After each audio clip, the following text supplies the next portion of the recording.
저희가 준비한 7입니다. 조동현도 함익병도 영입 참사 아니냐? 먼저 민주당 얘기부터 해보겠습니다. 공동상임선대위원장에서 자진 사퇴한 조동현 교수가 주말 사이에 본인을 둘러싼 사생활 논란에 구체적으로 해명에 나섰습니다. 짚어볼 얘기가 많은데요. 화면부터 만나보겠습니다.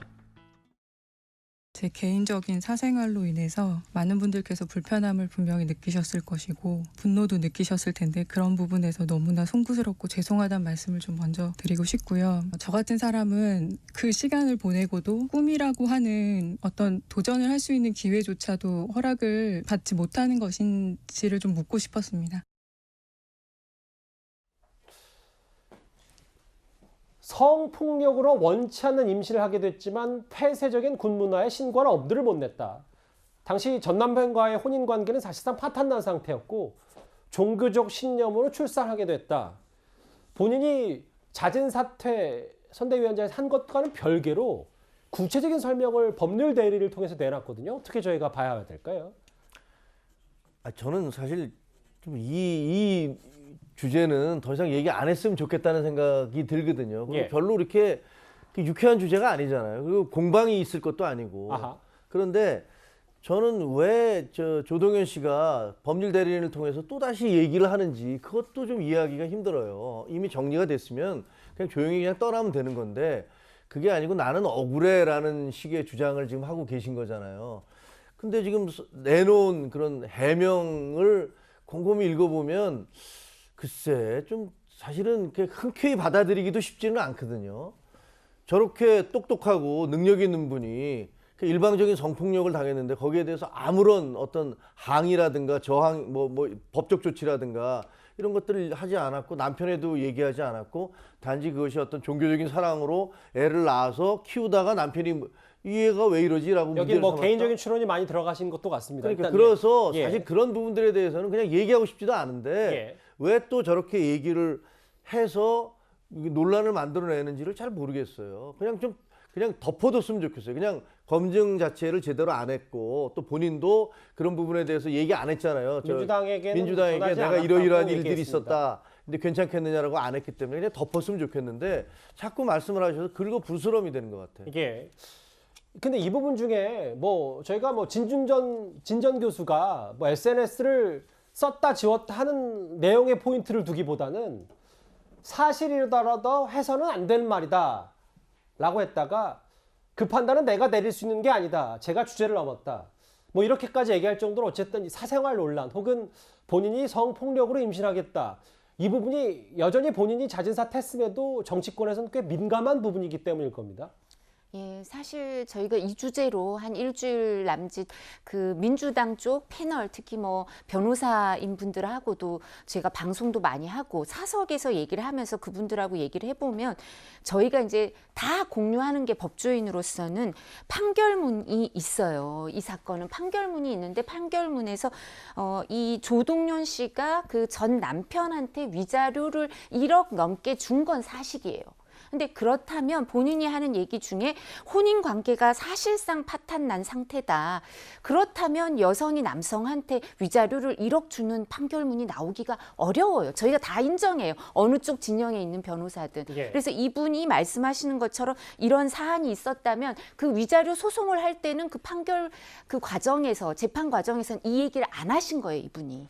지금 이런 일, 성폭력 이런 일을 얘기를 안 했기 때문에 본인이 위자료를 남편한테 1억을 줬겠죠. 1억 이상 판결을 받았는데 그래서 이런 부분이 계속 나오니까 저희도 이런 얘기를 하는데 이게 불편하고 이게 적절한지도 모르겠고 저희는 사실관계를 모르겠고 법률적으로 판결문 갖고만 얘기를 하는데 그 여성이 남성한테 또 남성이 여성한테 위자료로 1억을 넘게 주는 사례가 거의 알겠습니다. 없어요. 예. 그래서 이게 특이한 거고 그다음에 또 저는 여성단체에서 하는 말을 저희가 좀 유념해야 되는데 성명이 민주당이 대처를 잘못했기 때문에 피해자들도 2차 가해를 입고 그다음 조동현 씨의 다른 가족들도 2차 가해를 입고 있다. 그러니까 이 부분은 저희도 발언할 때 조심해야 되고 민주당 선대위의 책임이 아닌가 싶습니다. 예.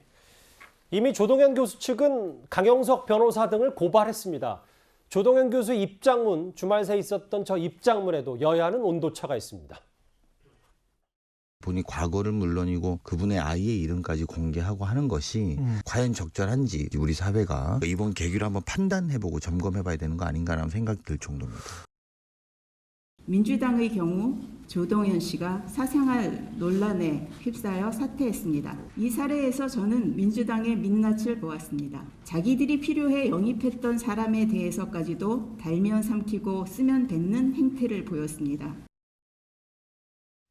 일단 본인이 물러났어요. 났고 배우자 실장인 이해식 의원은 아픔으로 상처를 녹여 보석을 빚어온 진주조개 같은 사람이다 이렇게까지 평가를 했는데, 근데 이동환 의원님, 그 국민의당의 지적처럼 뭔가 사생활 논란 관련해서 민주당이 뭐 검증 실패면 검증 실패, 혹은 검증이 실패한 건 아니고 본인이 안 알려줬으니까 그 부분에 대해서는 능력 있으면 뽑을 수 있다, 혹은 이런 구체적인 가치관과 잣대를 확실히 내밀지 못한 거 아니냐 이런 지적이 있는데 어떻게 생각을 하십니까? 저는 이해식 의원님이나 신용현 의원님께서 하시는 저 얘기가 두 개 다 좀 부적절했다고 생각합니다. 아하. 그리고 이제 아까 말씀하신 대로 이 문제를 좀 빨리 덮어주는 게 그 아이들도 그렇고요. 앞으로 그럼요. 우리 사회가 이런 것들을 좀 성숙하게 이제 덮어주는 것들이 좀 필요하다고 보는데, 다만 이게 달면 삼키고 쓰면 뱉는 이제 갈팡질팡 태도가 아니고요. 사실은 민주당이 필요 없어서 이렇게 된 게 아니고 본인의 요청과 본인의 아이들을 이제 지키기 위한 인권 이것이 문제도 논쟁이 있고요. 더 일어나면 일어날수록 그 피해자는 뭐 당보다는 개인에게 훨씬 더 많은 무게감이 가기 때문에 그렇죠. 그러한 부분들을 좀 존중했다 이렇게 보시는 게 좋을 것 같습니다. 네. 알겠습니다. 뭐 이 정도 본인이 구체적인 입장을 냈으면 이 사생활 논란은 일단락이 되는 걸까요? 일단 그렇게 봐야 될 것 같은데, 그런데 국민의힘에서도 최근 피부과 전문의 함익병 씨를 어제 공동선대위원장으로 내정을 했다가 단 7시간 만에 철회하는 소동도 있었습니다. 오늘 함익병 원장, 공동선대위원장으로 임명됐는데 과거 발언이 조금 논란이 되고 있더라고요. 그래서 나도 뭐 2014년에 그 발언에 대해서는 우리가 뭐 챙겨보지는 못했는데, 그 부분에 대해서 본인이 뭐 그 경위라든지 뭐 이런 거에 대해서 국민들에게 좀 납득할 수 있는 그런 그 설명이 있으면은 그때 아직 뭐 그 확정해가지고 뭐 임명한 건 아직 아니니까. 국제 찬양, 국방의 의무를 지지 않는 여성의 투표권 제한, 2명 이상 출산한 여성은 의무를 다한 것으로 우대를 당당하게 외쳤던 비상식적인 그의 망언은 널리 알려져 있습니다. 제 옆에 있는 이 발언들 때문이죠. 여자는 국방의 의무를 지지하느니 4분의 3만 권리를 누려야 한다. 혹은 독재가 왜 잘못된 거냐. 더 잘 살 수 있으면 왕정도 상관없다. 뭐 글쎄요. 이런 가치관이 있을 수 있다 손치더라도, 근데 이거를 미리 국민의힘에서는 검증이 안 됐냐. 뭐 이 부분이 좀 문제인 것 같거든요. 저는 우선 이 발언을 제외하더라도 예. 일단 함익병 씨를 왜 공동선대위원장으로 임명하는지 저는 정책 이유를 전혀 이해를 못하겠습니다. 아하. 왜 이분이 왜 해야 되죠? 그러니까 피부과 전문이기 때문에 해야 됩니까? 방송에 많이 나왔기 때문에? 이분이 사회적으로 기여하는 게 뭐가 있죠? 전 제 기억에는 없습니다. 자, 그러면 공동선대위원장 하는 것은 당에서 뭔가 이분이 정치적 의미가 있기 때문에 다 임명하는 거 아니겠습니까? 자, 이수정 교수 임명하는 거, 좀 전에 이야기했던 이제 청년 사업가 같은 경우에 다 정치적 의미가 있어요. 예. 근데 함익병 씨는 도대체 무슨 정치적 의미로 이분을 공동선대위원장인지 아무런 설명도 없고 아무런 이 내용 설명이 없습니다. 둘째, 이분의 이야기는요, 예전에 저도 뚜렷하게 기억하고 있습니다. 인터넷만 쳐보면 다 나옵니다. 예. 세상에 인터넷도 안 쳐보고 그분을 공동선대위원장으로 내정하는, 저는 지금 국민의힘이 여전히 어떤 면에서 보면 예. 조동현 씨 사태를 보고도 정신 못 차리고 있다. 왜냐하면 이 정도 되는 인물 같은 경우는 더군다나 공동선대위원장이라 인터넷 한번 쳐보면 발언 쭉 다 나옵니다. 예. 요즘 잘 정리 다 돼 있어요. 그만 봐도 이분이 부적절하다는 것은 누구라도 알 텐데 이거조차도 검증 못하는 정당이라는 게 좀 말이 됩니까 지금? 저는 이제 좀 다른 관점에서 국민의힘이든 민주당이든 예. 인재 영입할 때 인재 영입은 선거 때 불가피하게 필요한 측면도 있습니다. 그렇죠. 새로운 물을 받아들여야 되기 때문에. 그런데 그동안 당내에서 노력했고 그동안 당내에서 활동했었던 사람들을 좀 더 많이 발탁하고 안에서 내부에서 검증된 사람들을 조금 더 발탁하는 모양새를 더 많이 취하는 것이 훨씬 더 좋은 정당을 만드는데 일조할 수 있지 않겠나, 이런 것을 좀 반성적으로 성찰해 봅니다. 그러니까 외부에서 경쟁적으로 사람을 끌어올 게 아니다 이 말씀이시군요. 네. 알겠습니다. 조동현 교수와 함익병 씨 선대위원장 논란 얘기, 양당 얘기 짚어봤습니다.